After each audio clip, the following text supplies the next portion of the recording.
বন্ধুরা, জীবনে কখনো ব্যর্থ হয়েছেন? যদি হন তাহলে জেনে রাখুন, ব্যর্থতা আপনার শেষ নয়, বরং সেটাই সাফল্যের প্রথম ধাপ। আজকের এই ভিডিওতে আমি আপনাকে বলবো কেন ব্যর্থতা ভয়ঙ্কর নয়, বরং আশীর্বাদ স্বরূপ। তাহলে ভিডিওটি শেষ পর্যন্ত মনোযোগ দিয়ে দেখুন, কারণ শেষ পর্যন্ত গেলে আপনি নতুন দৃষ্টিভঙ্গি নিয়ে যাবেন। আর যদি আপনি সত্যি নিজেকে বদলাতে চান, তবে অবশ্যই আমার চ্যানেলটি সাবস্ক্রাইব করে পাশে থাকুন। ব্যর্থতা মানে কি আমাদের অক্ষমতা? আসলে না। ব্যর্থতা মানে হলো আমরা চেষ্টা করেছি, কিন্তু ফলাফল আমাদের প্রত্যাশা অনুযায়ী আসেনি। কিন্তু এটাও সত্যি যে চেষ্টা করার মাধ্যমে সাফল্য বীজ লুকিয়ে থাকে। যে চেষ্টা করে সেই ব্যর্থ হয়, আর যে চেষ্টা করে না সে কখনো ব্যর্থ হয় না। অর্থাৎ ব্যর্থতা আসলে প্রমাণ করে যে আপনি চেষ্টা করেছেন, আপনি আগাচ্ছেন। আমাদের সমাজে ব্যর্থতাকে নিয়ে প্রচুর নেতিবাচক আছে। মানুষ ভাবে পরীক্ষায় ফেল মানে জীবন শেষ, ব্যবসায় লোকসান মানেই দেউলা, চাকরি ইন্টারভিউতে না হওয়াই মানে অযোগ্যতা। কিন্তু সত্যি হলো যে মানুষ একবারে সাফল্য পেয়েছে সে কখনো প্রকৃত শিক্ষা পায়নি, বরং যে মানুষ বারবার হেরে গিয়েও চেষ্টা করেছেন তার অভিজ্ঞতা ও জ্ঞানই তাকে প্রকৃত সফলতা মানুষ করে তোলে। ব্যর্থতা থেকে মহান মানুষের শিক্ষা। থমাস এডিসন বিদ্যুতের বাতি আবিষ্কার করতে গিয়ে তিনি হাজারবার ব্যর্থ হয়েছিলেন। সাংবাদিক যখন তাকে জিজ্ঞাসা করেছিল, আপনি এতবার ব্যর্থ হলেন, কেমন লাগছে? তিনি উত্তর দিয়েছিলেন, আমি ব্যর্থ হইনি, আমি হাজারটা উপায় শিখেছি যেভাবে বাতি জ্বালে না। এপিজে আব্দুল কালাম ছাত্র জীবনে দরিদ্র পরিবার, কিন্তু তিনি ব্যর্থতাকে ভয় পাননি।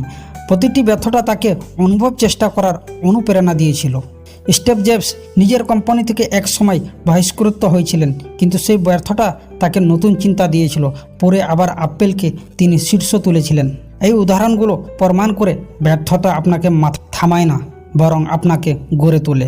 কেন ব্যর্থতা প্রয়োজনীয়? ব্যর্থতা আমাদের ধৈর্য শেখায়, ব্যর্থতা আমাদের নিজের ভুল, ব্যর্থতা আমাদের অহংকার ভেঙে দেয়, ব্যর্থতা আমাদের অভিজ্ঞতা বাড়ায়।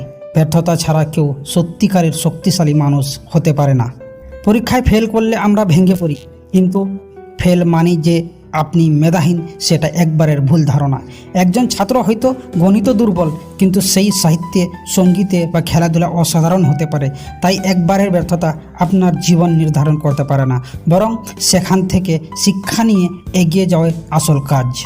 বাংলাদেশ বা ভারতের হাজারো মানুষ আছেন যারা জীবনে বহুবার ব্যর্থ হয়েছেন, কিন্তু হাল ছাড়েননি। গ্রামের এক ছেলে বহুবার চাকরি পরীক্ষায় ফেল করেছে, কিন্তু পরে ব্যবসা শুরু করলে সফল হয়েছে। এক মেয়ে মেডিকেল ভর্তি হতে পারেননি, কিন্তু পরে শিক্ষক হয়ে শত শত ছাত্রকে তৈরি করেছেন। এই বাস্তব গল্পগুলো আমাদের শেখায় ব্যর্থতা মানে শেষ নয়। ব্যর্থতার পর কিভাবে আগাবেন? শান্ত হন, প্রথমে ব্যর্থতা মেনে নিন, আতঙ্কিত হবে না। ভুল খুঁজুন, কোথায় ভুল হলো সেটা খুঁজে বের করুন, অভিজ্ঞতা নিন। ব্যর্থতা থেকে যে শিক্ষা পেলেন সেটা কাজে লাগান, আবার চেষ্টা করুন। মনে রাখবেন, প্রতিটি নতুন চেষ্টা আগের চেয়ে ভালো হবে। পজিটিভ থাকুন, নেতিবাচক চিন্তাবাদ এগিয়ে যান। ব্যর্থতাকে আশীর্বাদ মনে করুন। বন্ধুরা, সফল মানুষরা ব্যর্থতাকে অভিশাপ মনে করেননি, তারা একে আশীর্বাদ ভেবেছেন। কারণ ব্যর্থতা ছাড়া তারা আজকের জায়গায় পৌঁছাতে পারতেন না। আপনিও যদি ব্যর্থ হন, তবে মনে রাখবেন এটা আসলে আপনাকে বড় কিছু শেখাচ্ছে। ব্যর্থতা শেষ নয়, ব্যর্থতার শিক্ষা। ব্যর্থতা পরের সাফল্যের প্রস্তুতি। বন্ধুরা, আজকের ভিডিও থেকে একটা কথা মনে রাখবেন, জীবনে যতবারই ব্যর্থ হন না কেন, প্রতিবার নতুন শিক্ষা নিয়ে এগিয়ে যান। কারণ ব্যর্থতা ছাড়া সাফল্য অসম্পূর্ণ।